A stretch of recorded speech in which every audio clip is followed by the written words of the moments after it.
গনিসা তুমি এখানে বসে দিছাও, তোমার দেখে আমি হারিকেন ধরে খোঁজ দিছি, আর তুমি এত চিন্তা করতেছ কে? কি হইছে তোমার? ওরে ভাইপো, তুমি আমার হেরিকেন ধরেই খুঁজতে চাও?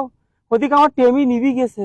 বুড়ো বয়সে টিকটক করবো বলে একটা টাচ ফোন কিনে লামে। ও তা ভালো তো, বুড়ো বয়সে একটু শখটা হয় না টিকটকটা করার? ওরে ভাইপো, এমবি যে এত দাম, ওই সুদির টাকা নেই এমবি কিনে লামে। এখন ওই সুদির টাকা শোধ করতে পারেন বলে বাড়ির টাড়ি গরু ছিল, ওইটা বিচে দিছি। এখন ছাওয়ালের আমার তাড়াচ্ছে, ভাত পানি কিছু দিচ্ছে না। দুস গনিসা, তোমার মতন পাগল কি আর এই যুগে কেউ আছে? তুমি সুদের টানে নেট ভরবে কা? তুমি দোকানে গিয়ে নেট ভরে যাও, দামি টাকা নাই বেশি ওখানে, সেই জন্যই তো তোমার সুদের টাকা লেগেছে।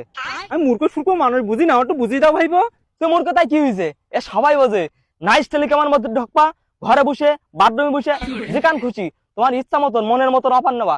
1000 টাকার অফার 500 টাকা, 200 টাকার অফার 100 টাকা। সর্বপ্রথম আপনার মোবাইলের প্লে স্টোরে যাবেন, প্লে স্টোরে গিয়ে সার্চ করবেন নাইস টেলিকম, অ্যাপটি আসলে অ্যাপটি ইনস্টল করে নেবেন। ইনস্টল হয়ে গেলে অ্যাপটি ওপেন করে নেবেন, রেজিস্টারে নিউ অ্যাকাউন্ট এখানে ক্লিক করে দেবেন। তারপরে স্টেপ বাই স্টেপ নাম লিখবেন, মোবাইল নাম্বার দিবেন, ইমেল নাম্বার দিবেন, ন্যাশনাল আইডি কার্ডের নাম্বার দিবেন, ডেট অফ বার্থ, পাসওয়ার্ড আর পিন দেবেন একই। তারপরে ডিস্ট্রিক্ট দেবেন, হাউসের জায়গায় 4 অঙ্কের যে কোনো সংখ্যা দেবেন। ক্রিয়েট নিউ অ্যাকাউন্টে অ্যাপসের ভিতরে প্রবেশ করবেন, দেখবেন রিসার্চ, রিসার্চের উপরে ক্লিক করবেন, আসবে ড্রাইভ, ড্রাইভে ক্লিক করে আপনার সিমটি সিলেক্ট করবেন। তারপরে দেখবেন অফার আর অফার, ইচ্ছা মতন অফার নিন, উপভোগ করুন ইন্টারনেট। এই গনিসা, তাহলে আর বুঝতে পারিস তো ঠিক মতন? ওরে আল্লাহ, আমি বুঝতে পারিছি, আমি জীবনে আর দোকানে তো এমবি ভরবো না, আমি নাইসিতে এমবি ভরবো। দুস নাইস না, নাইস টেলিকম। ওই ওই ওই ওই টেলিগ্রামের তো ভরবো, আমি না বুঝে আরেকজনের কাছে বুঝিয়ে নেবো। ঠিক আছে, তাহলে নাইস টেলিকমে ভরবা, কম টাকা লাগবে, টাকা সাশ্রয় হবে।